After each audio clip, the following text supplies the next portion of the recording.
Vous aussi, vous êtes soucieux de transmettre votre culture d'origine à vos proches, mais vous ne savez pas par où commencer. À travers les différents épisodes du podcast Racines bavardes, conseils et témoignages inspirants, nous ferons progresser sur le sujet.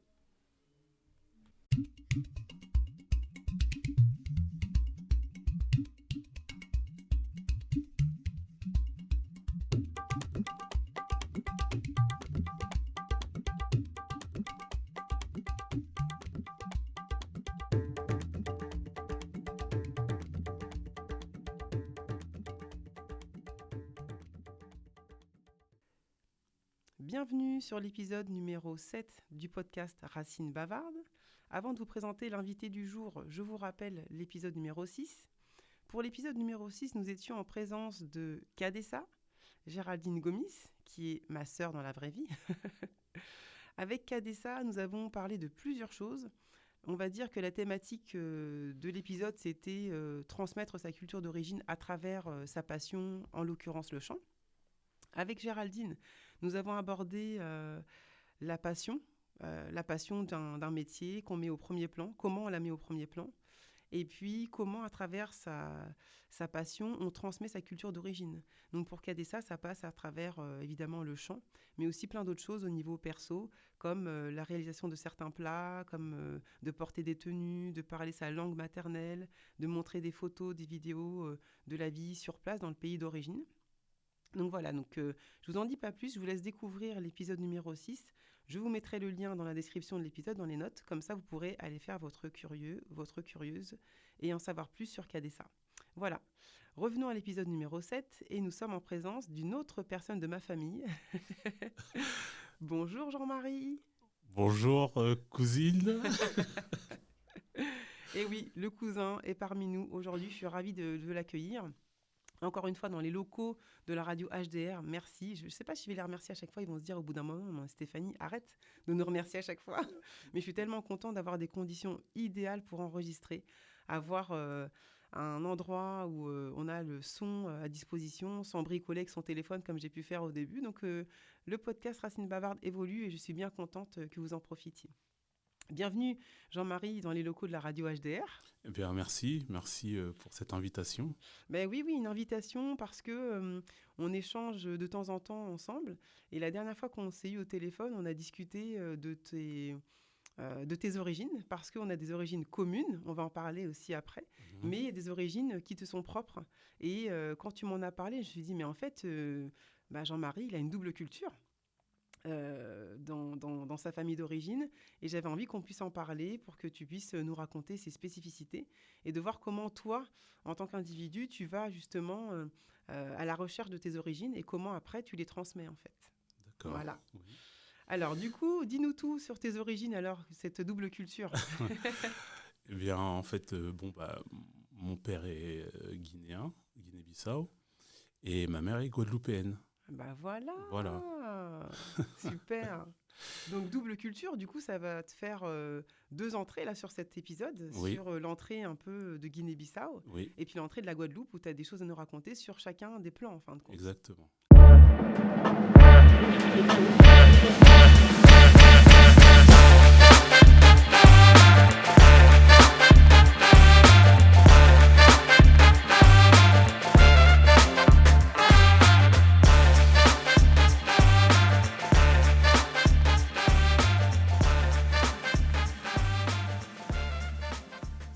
Alors, on commence par quoi? Parlons de la Guinée-Bissau. Allez, c'est parti pour la Guinée-Bissau. Alors, est-ce que c'est un pays que tu connais et comment tu as découvert ce pays-là en fait? Bah oui, c'est un pays que je connais, dans lequel j'ai déjà été. Euh, En fait, à la base, je le connais par rapport à ce qu'on m'en a raconté depuis petit. Et à chaque fois, on me disait, oui, quand tu iras là-bas, il faut que tu saches parler la langue, parce que sinon, comment veux-tu qu'on te comprenne? Tu crois que là-bas, ils parlent le français, tout ça? Non, donc il va falloir que tu apprennes et tout. Et ça a mis du temps. Ça a mis du temps avant que j'aille en Guinée. Et puisque en fait, j'étais en Guinée en 2012. J'ai été en Guinée suite au décès de mon papa, donc pour les cérémonies. Et donc, j'avais ma petite connaissance du mandjak, qui m'a bien servi d'ailleurs, parce que là-bas, on ne me parlait pas en français. Et heureusement, j'étais accompagné aussi pour cet événement. J'étais accompagné de ma tante, de notre tante Dorothée. Bah oui, voilà. Voilà. C'est important dans ces moments-là. Oui. Déjà une première fois d'une part, Ouais. et d'autre part une première fois dans ces circonstances qui sont vraiment importantes et douloureuses, d'être accompagné par quelqu'un qui connaît. Et effectivement, Tata Dorothée, elle connaît. Oui, elle connaît, elle sait ce qu'il faut faire, ce qu'il ne faut pas faire, ce qu'il faut dire, ce qu'il ne faut pas dire. Et justement aussi, comme mon mandjak n'est pas parfait, donc heureusement aussi qu'elle était là pour me traduire, me dire ce qui se passait, ce qui allait se passer, et puis toutes les différentes étapes, on va dire, de la cérémonie. Et donc aussi pour me présenter tous les membres de la famille, de notre grande famille que je ne connaissais pas. Donc Voilà. on rencontre pour la première fois, du coup, des Oui. personnes qui font partie de ta famille, quoi. Tout à fait. D'accord. Tout à fait. Ouais, donc c'est particulier. En Europe, on ne vit pas la mort de la même façon qu'en Afrique. Et du coup, c'est à la fois douloureux parce que c'est des personnes qui ont perdu quelqu'un qui vivait en France. Et en même temps, on garde la culture et les traditions sur place avec le côté très festif, en fin de compte, de ces cérémonies et qui nous aide, je trouve, dans notre deuil. Pas à tourner la page parce qu'on ne tourne pas la page d'un seul coup, mais en tout cas, ça aide, on va dire, à accueillir les émotions et puis cette triste nouvelle, quoi. Je ne sais pas ce que tu en penses, mais... Oui. Après, c'est vrai que c'est vrai, comme tu viens de le dire, on ne vit pas les choses de la même façon. Mais en fait, je pense que une fois que tu es sur place, tu comprends pourquoi on ne vit pas aussi les choses de la même façon. Et le contexte et la façon dont sont vus les défunts, en fait, c'est pas pareil. Donc là, en fait, on les honore. Je dis pas qu'on les honore pas ici, mais Non. en fait, on fait ça différemment. Et en fait, ils sont toujours vivants et c'est les ancêtres.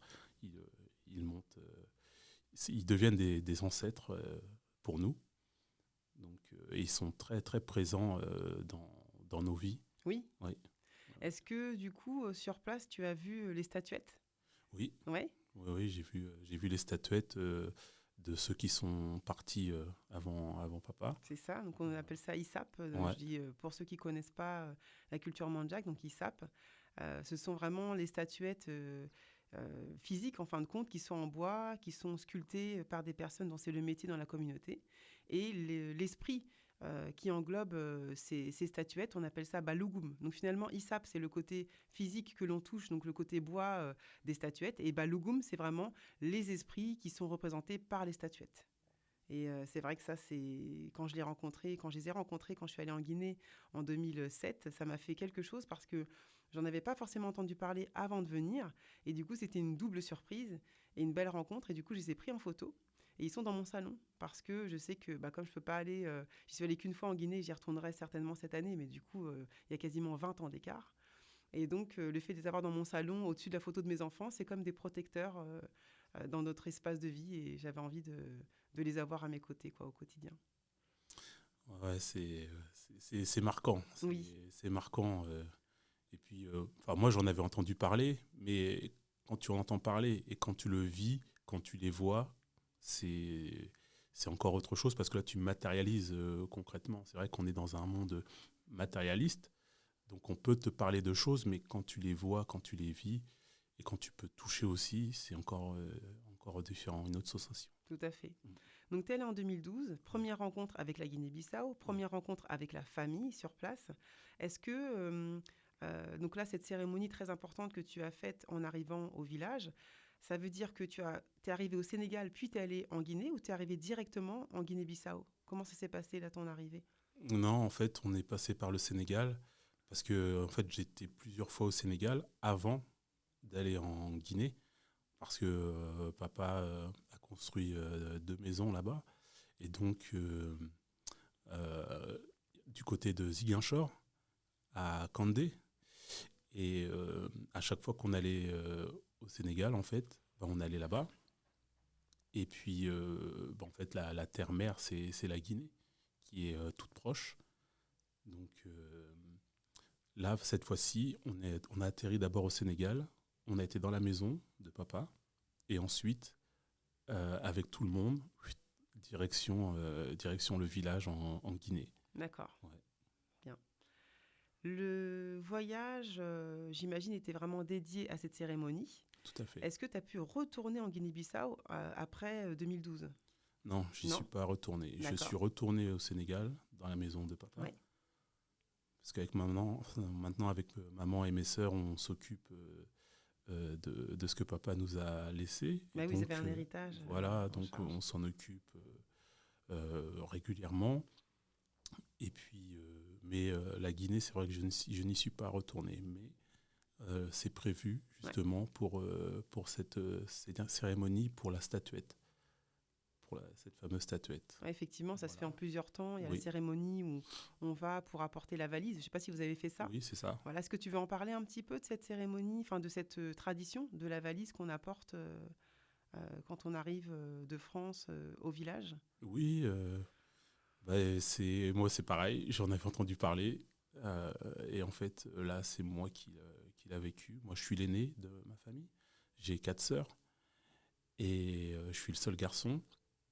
Donc, moi, j'ai j'ai eu cette Mais responsabilité oui. d'amener la valise, c'est-à-dire les affaires de papa dans une valise avec les choses précieuses pour lui. Et en fait, c'est sa représentation une fois qu'on arrive dans son village natal, là où il est né, exactement. Donc, c'est à Pepal. La maison de famille, c'est Protoro. Donc, c'est là qu'on a amené la valise et qu'on a fait cette cérémonie. Et Ok. en fait, on arrive de nuit. On arrive de nuit et en fait, tout le monde nous attend. Et on arrive vraiment. Le fait d'arriver de nuit et d'entendre la famille qui est là, il y a les pleurs, il y a. Enfin, ça fait vraiment une atmosphère très, très, très, très lourde, très, très pesante. Et là, on sent encore plus le poids de la tradition, le poids des responsabilités, le poids en fait, que papa a pour la communauté. Et Ouais. waouh, Ouais. c'est costaud. Mais oui, parce que en plus, c'est quand même une première rencontre, encore une fois, avec le pays.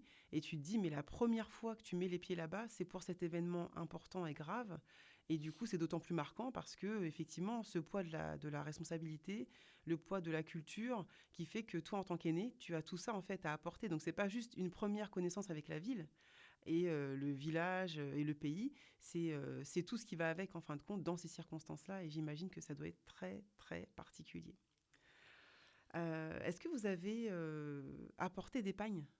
Oui, Tu peux nous en parler un petit peu des pagnes que vous avez apportées à l'occasion de cette cérémonie importante? oui, donc les pagnes manjak, Oui. les pagnes tissées. Donc c'est très très important dans notre tradition, les pagnes, puisque il y a des pagnes justement pour certaines cérémonies. Et c'est une valeur vraiment, vraiment importante. Donc, moi-même, après, je suis reparti aussi avec mon pagne. Et il est en bonne place chez moi. Précieusement gardé. Voilà, précieusement gardé. Voilà. Et oui, les pagnes, ils ont une très, très grosse importance dans notre culture. Effectivement, les Mandjaks, on est une communauté de tisserands. Donc on a des métiers à tisser incroyables. Moi, quand j'y suis allée la première fois, mais c'était impressionnant le bruit des métiers à tisser quand je Ouais, passais à Ziguinchor et après au village. Et tout est fait en bois. C'est réservé aux hommes de la famille. et donc qui sont des tisserands, qui fabriquent les pièces de tissu et qui sont vraiment très spécifiques. Le pagne de Guinée-Bissau ne va pas être le même que dans un autre pays d'Afrique. Chaque pays, ou chaque zone en tout cas, ont leur spécificité et les pagnes mandjak sont vraiment particuliers.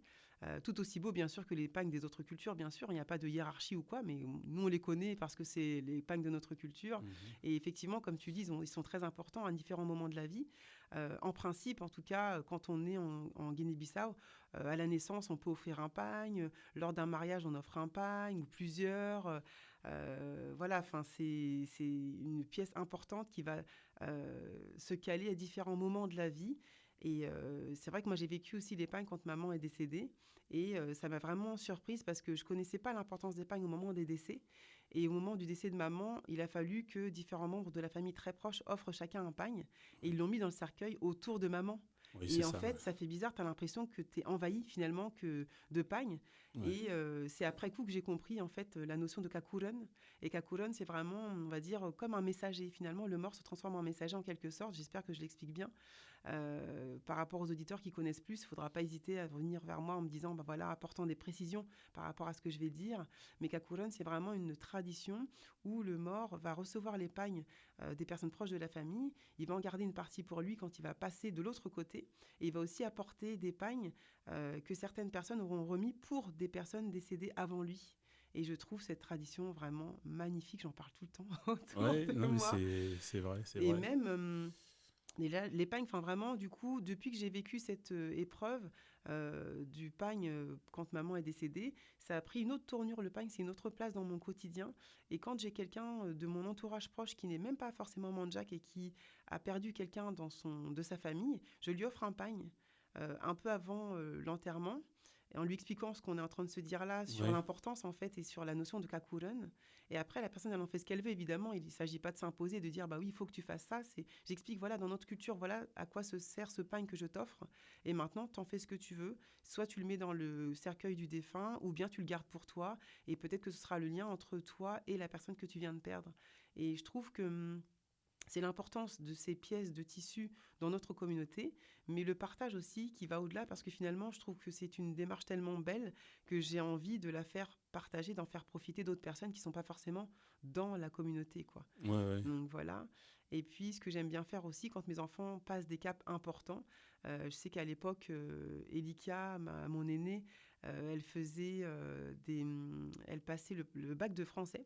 Donc elle était en première, donc c'était l'année dernière. Et pour l'encourager, je lui ai offert un pagne parce que je lui ai dit voilà, ça va t'accompagner. C'est comme si c'était ma mamie qui était là, mamie Cécile. Ouais.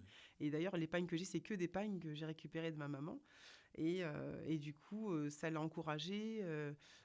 Ma moyenne, donc Yéline, c'était à l'occasion de son entrée dans la puberté. J'ai dit bah, écoute, tu es en train de te transformer en femme, je t'offre un pagne pour t'accompagner vers cette transition-là qui est importante.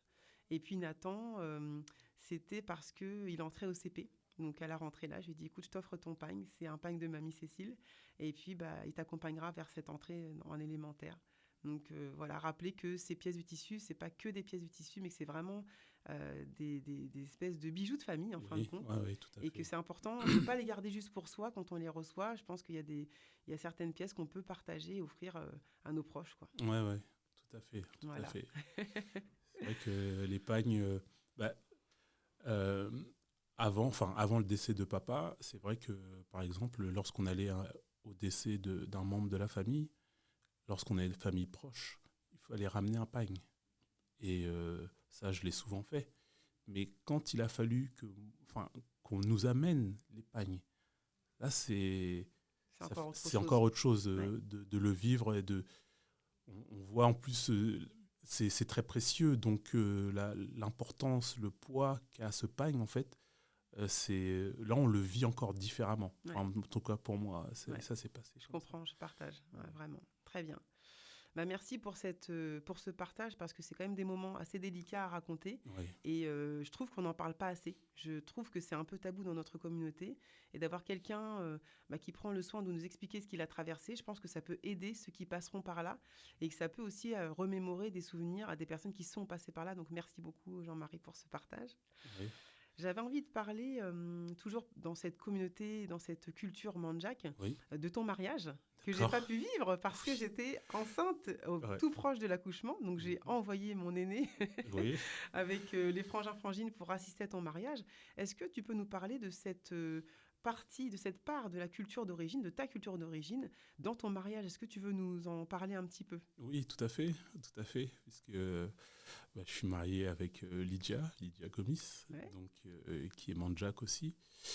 Euh, c'est vrai que pour notre mariage, on l'a fait en plusieurs parties, on va dire, parce qu'ici, il faut être marié civilement, donc on a fait à la mairie de Sotteville-Lhermont. Et puis, en fait, on voulait faire notre mariage, mais traditionnellement. Traditionnellement, selon les coutumes mandjak.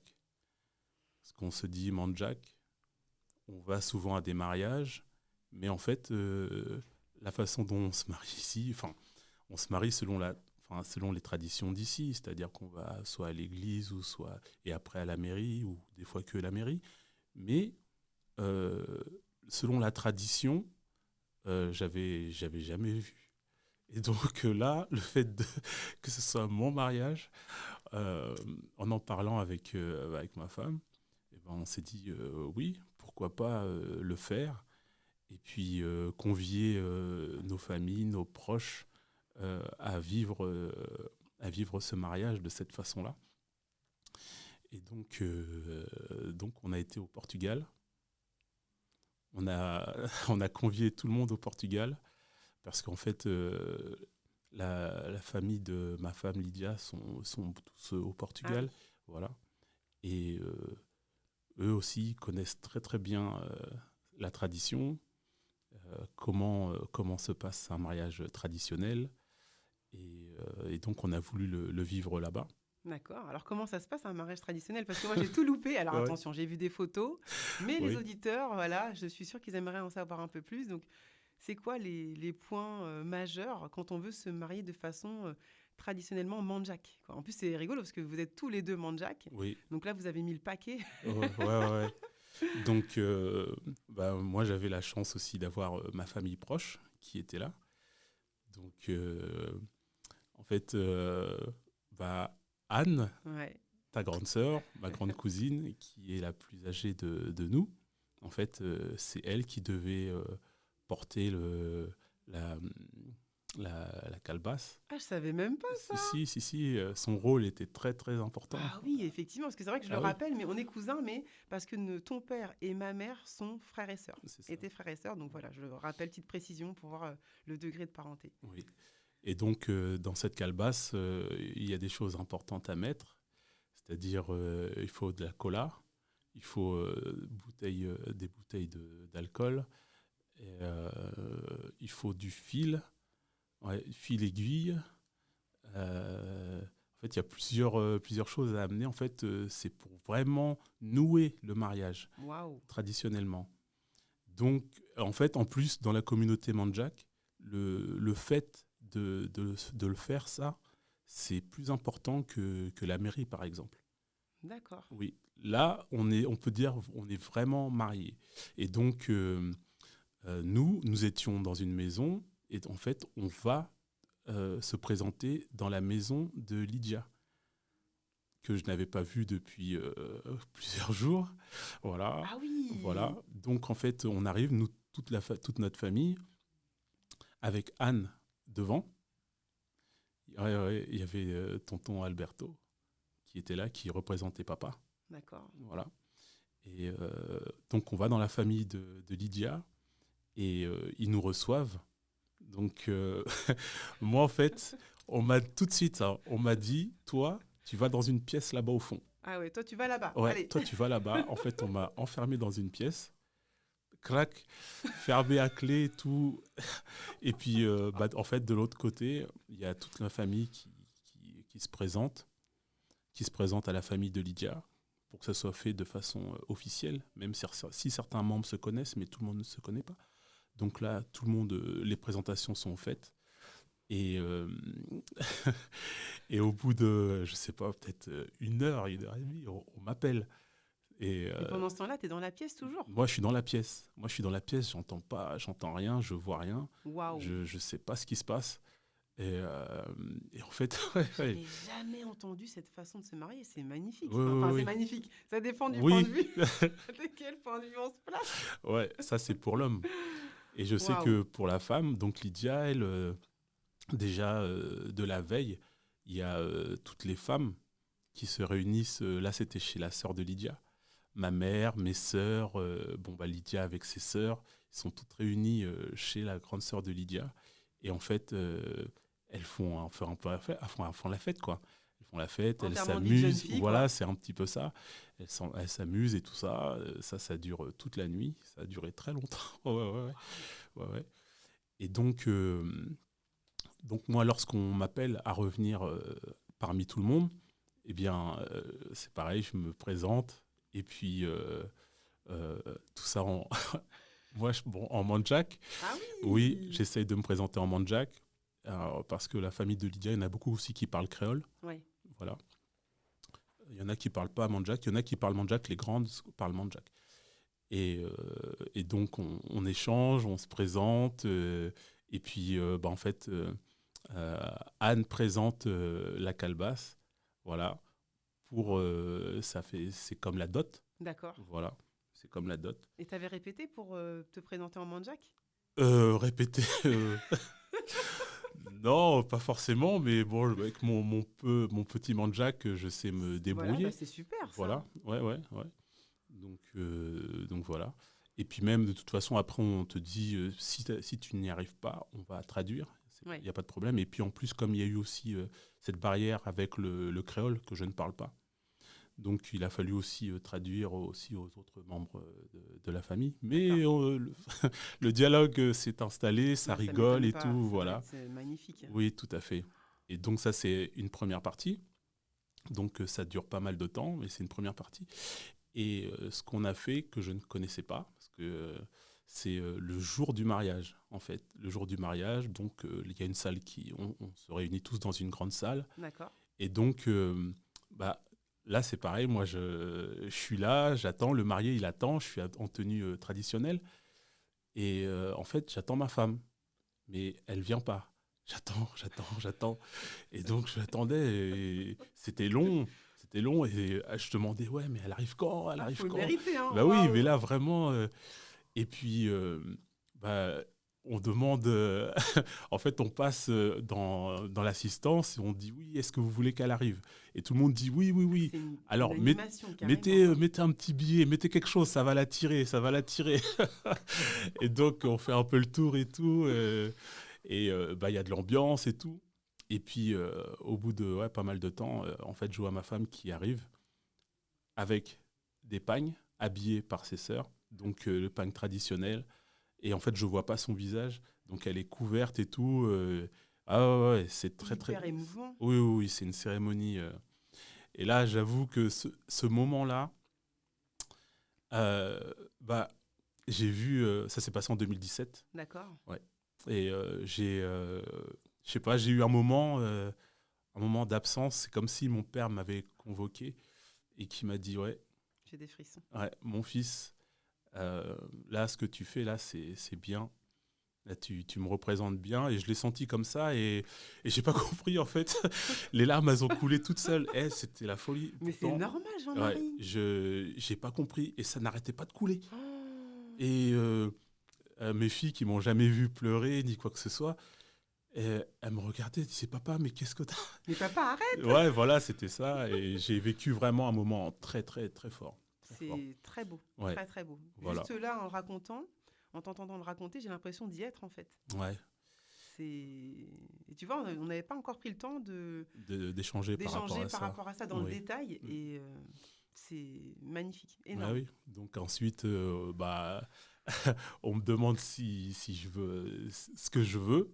Et donc, moi, je dis que je veux demander la main de Lydia à la famille, à sa famille et tout. Là, c'est parce que la première fois, on est un petit comité. On est vraiment un petit comité. Mais là, il y avait beaucoup de monde. Il y avait beaucoup plus de monde. Et je dis que je demande la main de Lydia et tout, à sa famille. Et donc, on me demande pourquoi. Et donc j'explique que je l'aime, j'explique qu'on vit ensemble, enfin voilà.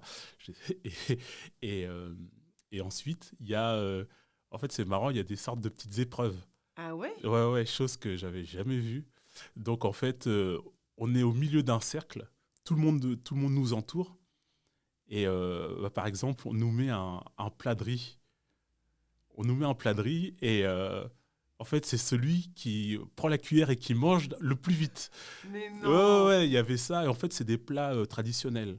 Les plats D'accord. traditionnels guinéens. Ok. Voilà. Donc, le riz avec sauce, La huile de sauce, ouais, palme, ok. sauce huile de palme, D'accord. et puis des fruits de mer dedans, là. D'accord. Voilà, il y a ça. Oui. Ouais. Il y avait aussi le dessert, là, avec du yaourt. Enfin, je sais plus trop ce qu'il y avait dedans. Enfin, Ouais. Un c'est dessert typique en oui, fait de là-bas. ouais. Et en fait, c'est comme si on partage un repas. Et en fait, c'est notre repas de vie. Ah ouais. Ouais, c'est notre repas de vie Symboliquement, symboliquement qu'on va partager pour toute la vie.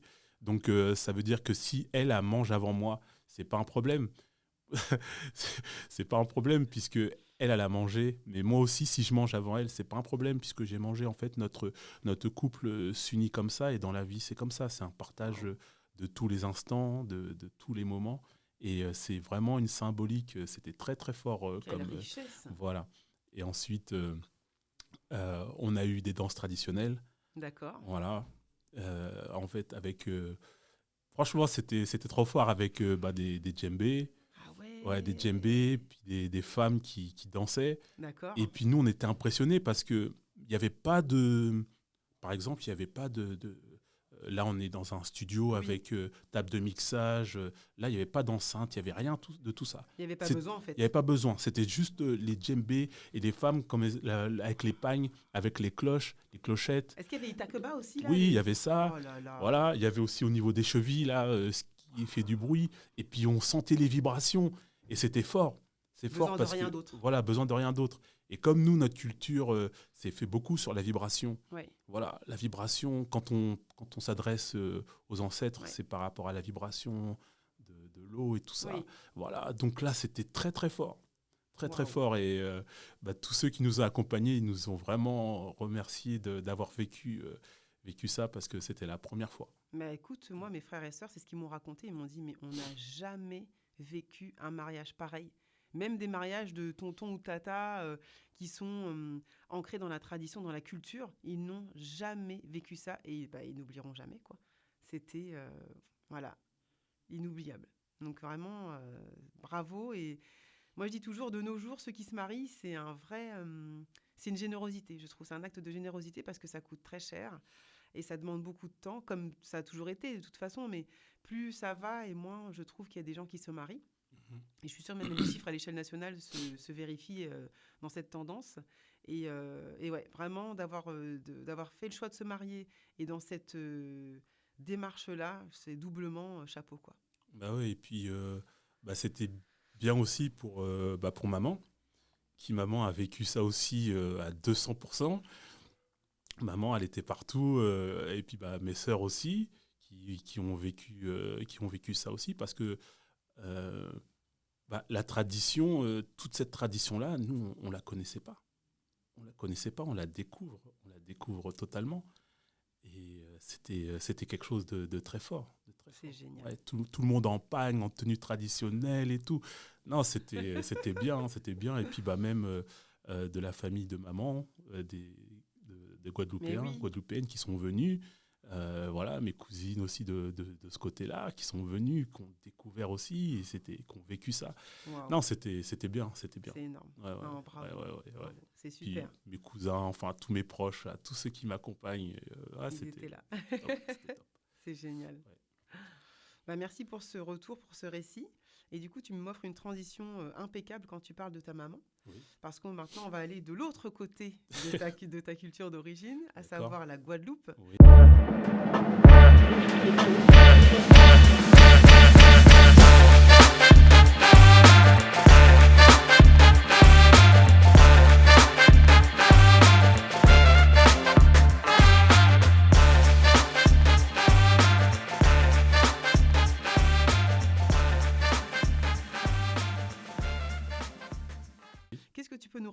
que même moi, franchement, côté Guadeloupe, ta maman, évidemment, je la connais, Mhm. mais la façon dont tu as récupéré ces éléments de culture d'origine de la part de la Guadeloupe, comment ça s'est fait? Comment tu t'es débrouillé avec ta mère, avec la famille, les voyages? Est-ce que tu peux nous en dire Oui. quelque chose? Bah, euh, Quand j'étais petit, à chaque fois, maman nous disait qu'elle venait de la Guadeloupe et tout ça. Donc, on savait, mais on n'avait jamais été en Guadeloupe. On, on parlait pas trop de la Guadeloupe. Parce que nous, on était plus orientés côté Mandjak. D'accord. Voilà, avec la culture Mandjak qui est très très forte. Donc, on a plus vécu la culture Mandjak que la culture antillaise. Et donc, moi, je parlais pas du tout guadeloupéen, créole. Et en fait, par contre, j'avais quand même ce lien familial de la Guadeloupe avec mes tantes, ma grand-mère qui venait de temps en temps. Et bah, moi, j'ai toujours voulu aller plus loin, connaître. Et en fait, je savais. En fait, j'ai pas eu la chance de connaître mes grands-parents paternels, mais j'avais ma grand-mère maternelle et j'avais mon arrière-grand-père et arrière-grand-mère maternelle Ah oui, quand qui même. étaient encore vivants à l'époque, oui. Et donc, euh, je me rappelle, on travaillait avec ton frère, on travaillait dans un truc qui s'appelait Malaisieux. Oui, je me Malisieux, souviens très bien. voilà, Ouais. c'était terrible, hein, Ah parce oui, que oui, c'était oui. les égouts et C'était tout, chaud. Ouais. ouais. Ah ouais. Mais je me disais qu'avec cet argent-là, je me paierais le billet pour aller. Mon premier voyage, ça serait à la Guadeloupe. Parce que j'avais la chance encore d'avoir mes arrière-grands-parents. Et donc, j'avais, je sais plus, 17 ou 18 ans. Et je ne les connaissais pas. Donc, je dis à maman, mais j'aimerais bien y aller, mais comment je fais? Bah, maman, elle me dit, bah, tu écris. Je dis, ah, ok. Et donc, j'ai écrit, on a correspondu avec mon arrière-grand-mère, et qui s'appelle Laure, dont Lucie porte le nom. Et je lui ai écrit, elle m'a répondu plusieurs fois. Et c'est comme ça que j'ai pris mon billet pour la Guadeloupe. Donc, C'est génial. C'est voilà. hyper original parce que, enfin, après, à l'époque, je pense que c'était pas si original que ça, entre guillemets, mais je trouve ça super finalement. C'est pas la facilité de faire la correspondance. Le plus simple, c'est tu prends le téléphone Oui, et là, à l'âge que tu avais, jeune, de prendre le temps d'écrire, alors que pendant ce temps-là, j'imagine les copains qui sont sur d'autres préoccupations. Toi, oui, c'était les origines, voilà. la Ouais, ouais. Guadeloupe. J'y vais, je prépare mon voyage, on s'écrit et je viens, quoi. Ouais, ouais. Première fois où je. Ouais, parce que d'habitude, on partait tout le temps en vacances pendant l'été du côté de Marseille, chez Mémé à Marseille. Mais oui, Voilà. Et là, première fois que je travaille l'été, parce qu'en fait, je suis parti fin août, parce que les billets étaient très très chers. Voilà. Et première fois que je travaille l'été, on a travaillé dur, mais j'ai pris mon billet, donc j'arrive en Guadeloupe. Et donc, j'ai un de mes cousins pareil, que je connaissais pas, qui vient me chercher à l'aéroport. Et donc, direction Saint-Claude. Donc, en fait, la Guadeloupe, il y a la Grande Terre et il y a la Basse Terre. Donc, Saint-Claude, c'est en Basse Terre. La Basse Terre, c'est une région très verte. Très d'accord. verte. Il y a le volcan de la Soufrière. Voilà. Donc, en fait, pour aller chez ma grand-mère, enfin, mes arrière-grands-parents à l'époque, il fallait monter vers la Soufrière. Et donc, un petit village qui s'appelle Saint-Claude. Donc, direction Saint-Claude. Et puis, première fois que je vois mon arrière-grand-père et mon Waouh. arrière-grand-mère. Donc, ouais, c'était fort. C'était très fort. Donc, bon, on se prend dans les bras et tout. Oui, c'est le fils de Nicole. Donc, ils étaient Oh là très fiers là. de m'avoir et tout. Et puis, en fait, vivre au quotidien, parce que je suis resté un mois tout seul avec eux, parce que en fait, mon cousin qui est venu me chercher, lui, il habitait Paris. Et en fait, lui, au bout de même pas 3-4 jours, après, ils sont repartis. Et donc, moi, je suis resté là-bas, en Guadeloupe, avec mes arrière-grands-parents. Et donc, j'ai vécu leur quotidien pendant un mois. Et c'était génial. J'avais une chambre. En fait, la maison, c'est mon arrière-grand-père qui l'a construit de ses mains. Et il y avait une chambre à l'étage, je me rappelle. Il y avait la nuit, j'entendais du bruit, ça tapait. Et puis le matin, j'ouvre les volets et je vois des fruits que je connaissais pas trop. Et donc D'accord. je demande. Et mon arrière-grand-mère, elle rigole, elle me dit, mais c'est de la goyave. Je dirais. Parce que moi, la goyave, c'était la compote ici, enfin la Oui, oui, oui, confiture, bien enfin sûr. voilà. C'était Mais transformé. voilà, mais le fruit en lui-même, non, je l'avais jamais vu. Donc elle me dit, oui, tu peux les manger. Donc le matin, moi, quand j'ouvre les volets, bah, j'avais pris l'habitude de croquer mes goyaves comme ça. C'était génial, c'était la Non, folie. mais c'est le rêve, là. Ben oui, c'est le rêve, c'est le rêve. Et puis pareil, le goût des bananes, ça m'a choqué. Parce que on descend au marché, on achète un régime de bananes, carrément, un gros régime. Gros truc, Ouais, quoi. ouais, le gros truc. La valise, quoi, presque. Ici, on va acheter des bananes. Bon, il y a 3-4 bananes qui sont accrochées les unes avec les autres, mais là, c'est le régime carrément. Et, je sais pas, il y en avait peut-être une cinquantaine. Et donc, papy il m'explique que les bananes, il faut les poser sur la paille. Et dans 2 jours, elles vont être bien.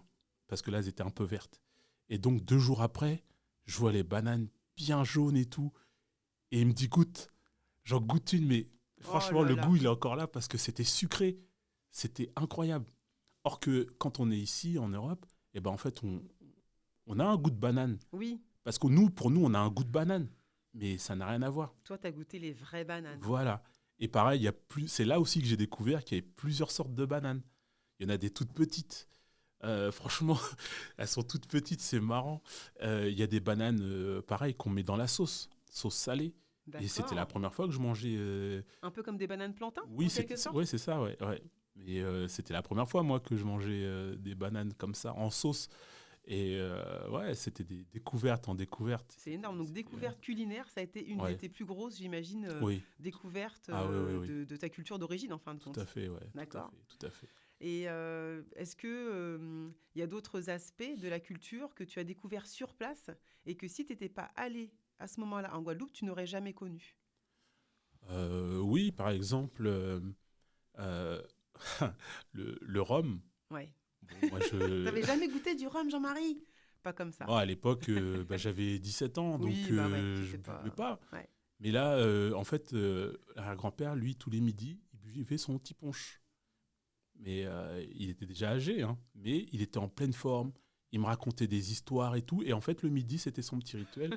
Tac, petit punch. Parce qu'il faut savoir qu'en fait, la maison, là où elle est située, il y avait du passage. Et en fait, avant, eux, ils faisaient office un peu d'épicerie.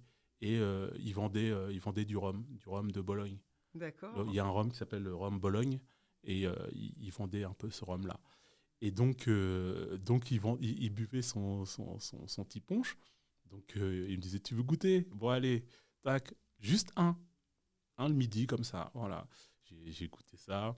Et puis, bah, les promenades, aller en forêt, découvrir des arbres que je connaissais pas, des palmiers, des bananiers, et puis bah, monter sur la soufrière. Et Ah ouais, non, mais là, c'est énorme. ouais, c'était des découvertes. Tous les jours, tous les jours, j'ai fait des Bah, en découvertes. un mois, je pense que c'est une belle durée Oui, parce que tu as le temps de prendre tes marques, oui, puis après de savourer. oui, tout à fait. Et Tout là, à fait. vraiment, super. Ouais. Donc, tu as fait combien de fois en Guadeloupe? Waouh. Ouais, j'ai fait plusieurs Tu y fois. vas régulièrement? J'y vais ouais, enfin, régulièrement, je sais pas si on peut dire régulièrement, mais ouais, j'ai dû y aller maintenant peut-être 6 fois. Ah ouais, super. Ouais, 6 fois. Trop bien. Et j'essaye une fois d'aller aux Antilles et puis une fois d'aller au Sénégal. Ouais, Donc d'accord. Histoire de varier voilà. un petit peu Ouais.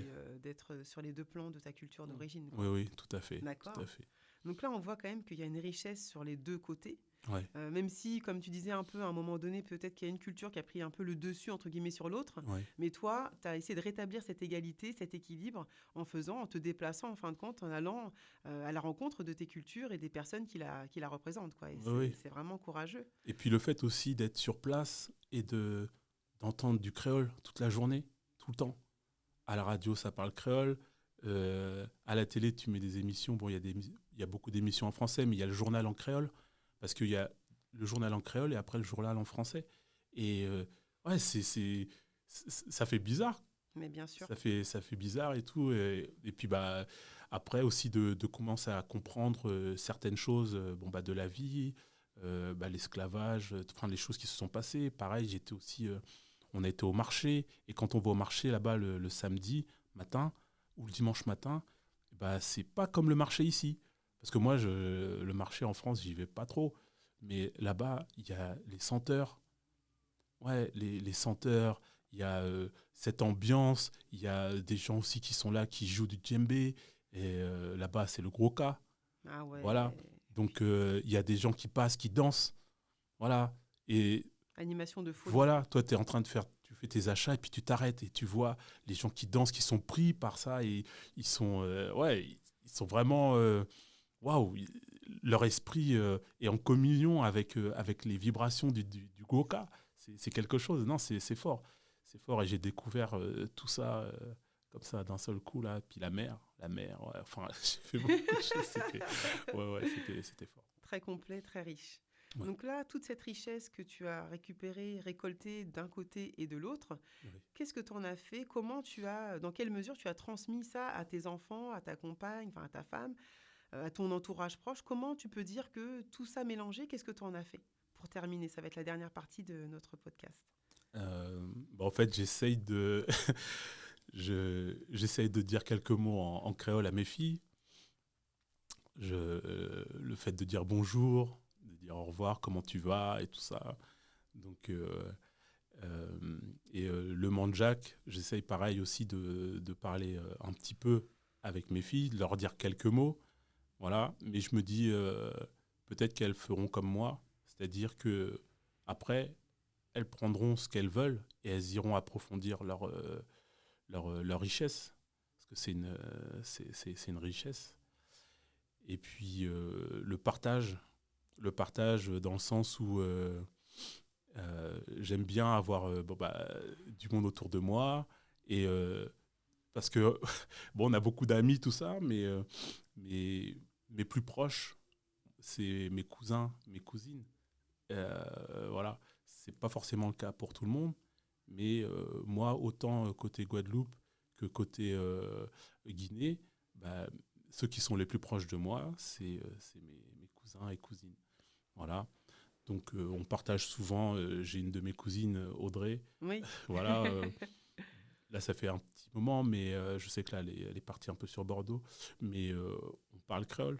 Parce elle d'accord. a vécu là-bas et tout, elle parle créole. Donc, c'est ma prof un peu Ça, c'est génial pour de créole. entretenir, je trouve, de Ouais, parler entre vous oui, la langue. ouais. Et puis, après, bon, moi, depuis ma plus tendre enfance, j'essaye de parler le mandjak. Mais c'est vrai qu'avec mes cousins proches, c'est facile. Oui, ça, on dit ça comment? Bah oui, Comment on dit ça? ouais, Et donc, tout de suite, j'ai une traduction et tout. Et puis, il y a des mots qui restent. Et puis, bim, après, on les réutilise. Et ouais, puis, après, on fait des phrases. Et puis, ça va petit à petit. super, Voilà, voilà, voilà. impeccable. Bah écoute, merci. Moi, j'ai envie de faire un résumé de tout ce qu'on vient de dire parce qu'il y a beaucoup de choses Oui, et des choses vraiment très, très, très profondes. En fin de compte, là, on n'est pas allé sur des détails, on est allé sur la culture. On a parlé de la façon dont tu es entré en contact avec ton pays d'origine. Et au début, c'était plutôt des récits de la part de tes proches. oui, Et c'est souvent une première entrée, en fin de compte, avant de t'y rendre là-bas. Et puis, quelques éléments de langue pour que tu puisses être équipé, entre guillemets, quand tu te rendras sur place. Et puis, le fait d'aller sur place et être accompagné d'un intermédiaire pour faire le lien entre ceux qui sont sur place, qui parlent la langue, et puis toi-même, ça a été assez précieux dans ta démarche. Et puis, tu as quand même vécu des choses assez importantes entre la culture d'origine et toi au moment de la perte de ton papa, et puis au moment de ton mariage aussi. Donc, deux moments très importants dans la vie où tu as pu vraiment ce cadeau, en fin de compte, de ta culture d'origine et qui t'ont aidé à franchir ces différents caps-là qui sont vraiment conséquents, déterminants dans la vie de quelqu'un. D'ailleurs, je tenais à dire aussi, lors de notre mariage, on a tenu aussi à allier ces deux origines. D'accord. C'est-à-dire que on avait différentes tenues lors du mariage. Et il y a une des tenues où on a mis du madras dessus. Le tissu Voilà, typique des tissu Antilles. typique des Antilles. Waouh. Donc on a fait une tenue madras pour aussi... parce que c'est une part qui est très importante et le jour de mon mariage, je voulais que ça soit représenté. C'est génial. Mhm. Eh ben, tu vois, ça me fait penser en photos qui vont illustrer le visuel de D'accord. l'épisode. Ok. Si tu peux avoir une photo Ouais. de toi en tenue de mariée avec les deux origines, en fin de compte, avec les deux tenues, Ok. si c'est possible, ce serait cool, on le mettrait sur le visuel, ça pourrait bien illustrer ce qu'on est en train de dire là, d'échanger pendant cet épisode-là. Ça peut Ouais. être pas mal. Si tu me trouves ça. D'accord. Et puis aussi, donc le lien familial que tu as tissé finalement. À la fois, on t'a offert des éléments de culture pour que tu puisses comprendre d'où tu viens. Et en même temps, ce qui, je trouve, très, très important et très fort chez toi, c'est que tu es allé à la recherche de tes origines et que tu t'es rendu dans chacun des pays, dans des circonstances évidemment différentes, mais tu as fait la démarche d'y aller. Et c'est ce que tu souhaites pour tes filles, qu'elles, elles puissent aussi s'emparer de tout ça et qu'elles fassent, en fin de compte, à leur sauce, qu'elles fassent leur petite tambouille pour après voir en fonction de ce que vous avez transmis, vous en tant que parents, qu'elles puissent se débrouiller avec ça et faire leur petite recette et que ça leur convienne en fin de compte. Et ça, je trouve ça hyper important de se dire que nous, on a notre rôle en tant que parents et de transmetteurs, mais que nos enfants, ils ont aussi leur rôle de recevoir bien sûr ce qu'on leur transmet et de faire à leur façon en fonction de ce qu'ils ont retenu et de ce qui les touche finalement avec leur sensibilité du moment. Et puis ce que je retiens, c'est cette façon finalement d'entretenir le lien avec les personnes qui représentent ta culture d'origine, et en l'occurrence les correspondances que tu as établies avec tes grands-parents ou tes arrière-grands-parents. Et vraiment, c'est très très fort. Et puis le fait d'être sur place et de vivre des choses que tu ne peux pas vivre si tu n'es pas là. Et notamment de comprendre la culture à travers les moments de vie sur place pendant ton mois d'immersion. J'appelle ça de l'immersion, quoi, en Guadeloupe. Oui, oui, tout à fait. Et donc, où tu as entendu parler le créole à longueur de journée, où tu as vu comment ils vivaient, tu as visité des lieux un peu emblématiques de là-bas. Et tout ça, ça te fait toi, en fin de compte. Donc, tu sais d'où tu viens. Et comme tu dis, la langue, tu es en perpétuel apprentissage, mais tu as ton socle que tu consolides au fur et à mesure en apprenant des mots. Et ça, merci pour ce partage parce que ça nous permet d'avoir en tête différentes pistes pour s'améliorer et aller vers cette culture et avancer vers nous, quoi. Ouais, ouais, ouais. En plus, un truc que j'avais trouvé hallucinant, c'est euh, en Guadeloupe, en fait, il y a une statue d'un esclave qui casse ses chaînes. Il y a une femme qui l'entoure et lui, il a les bras levés avec les chaînes cassées. Waouh. Et en fait, il y a la même statue au Sénégal. Ah ouais, c'est un truc de fou. Donc, il y a beaucoup de connexions Ah parce ouais, qu'en non, mais fait, c'est mine de rien, incroyable. avec le commerce triangulaire Oui, qu'il y a eu, tout à fait. le Sénégal, ça donne quasiment en face de la Guadeloupe, quasiment. Hmm. Mais il y a ces deux statuettes, ces deux statues de chaque côté de l'Atlantique, en fait, c'est fort. Ah, c'est très C'est fort. fort, C'est ouais. très, très fort. Ouais, Symboliquement, tu te dis, c'est des zones géographiques qui ont vécu les mêmes choses ouais, et ça s'incarne jusqu'à même des statuettes qui sont exposées. Donc, ouais. c'est énorme. Trop bien. Bah, écoute, merci beaucoup. J'en profite pour rappeler les actualités de Racine Bavarde. Donc le podcast, hein, toujours, n'hésitez pas à écouter, à partager entre vous les différents épisodes. Et puis il y en a d'autres là qui vont arriver sur des thématiques différentes, tout aussi intéressantes. Donc j'ai hâte de vous faire partager ça. Et puis, les jeux de cartes, hein, toujours à disposition pour apprendre le criol, pour apprendre le manjac. Et puis, une version qui s'appelle le jeu Mémo Langue, qui permet d'apprendre toute langue, de transmettre toute langue d'origine, à partir d'une version où on est acteur de son jeu et où on écrit la langue en fonction de ce qu'on a à y dire, avec une base de mots et de chiffres, et en dessous avec un rectangle vide où on a juste à remplir la langue de son choix pour apprendre en famille les langues qu'on veut transmettre. Et puis le dernier petit de la famille Racine Bavarde, qui est le pack d'activités Racine Bavarde, qui va sortir là. Donc au moment où on enregistre, il n'est pas encore sorti, mais au moment où on aura fait le montage et on aura diffusé cet épisode avec Jean-Marie, le pack d'activités sera déjà en route. Donc n'hésitez pas à aller voir sur le site www.racinebavarde.fr pour voir de quoi il en retourne. Mais en gros, c'est un pack en ligne où vous recevez chaque mois dans votre boîte mail une activité à faire avec vos enfants et qui permet après de se rapprocher de la culture à travers la langue, quelques mots de vocabulaire, comprendre ses origines, savoir qui compose l'arbre généalogique. Enfin voilà, plein d'activités chaque mois pendant 12 mois pour aller plus loin sur la culture d'origine, quoi. Eh ben, Voilà. On continue. Ah, c'est bien, c'est bien, hein. Moi, je tenais à te tirer mon chapeau, là, franchement. Merci Jean-Marie. C'est très bien ce que tu fais. Dans toutes les activités que tu fais. Ah ouais, parce que toi, tu es multi-activités. Ah ouais, entre la cuisine, entre les jardins, entre les jeux, Racine Bavarde et tout ça. C'est fort. Et puis, ce podcast que tu as mis, que tu mets en ligne, c'est bien parce que moi, j'écoute des podcasts. Ouais. Mais quand tu m'as dit que toi, tu avais ton podcast, j'ai dit waouh! Waouh! Et le fait que tu m'y invites, j'en suis très, très honoré. Mais Ah c'était ouais, une vraiment. évidence, c'était une évidence. Merci en tout cas pour ton soutien de toujours. Tu es toujours là avec tes sœurs pour soutenir les démarches que j'entreprends. Et ça fait du bien parce que l'entrepreneuriat, c'est pas toujours simple, mais ça donne envie quand tu es suivi par des personnes qui croient en toi. Donc merci à Jean-Marie et merci à toute la famille. Merci à vous tous qui nous suivez. On est de plus en plus nombreux à suivre le podcast Racine Bavarde, donc merci beaucoup. Et puis une spéciale dédicace à Maya, qui est une étudiante adorable qui m'aide, qui m'accompagne sur les réseaux sociaux parce que c'est pas ma tasse de thé. Et du coup, elle me donne un coup de main pour me créer des visuels, me créer des templates et que voilà, ce que je propose, ce soit plus visible. Donc merci à Maya du fond du cœur. Voilà. Et puis à très bientôt tout le monde. Merci Jean-Marie. Merci à toi. Bisous. Bisous.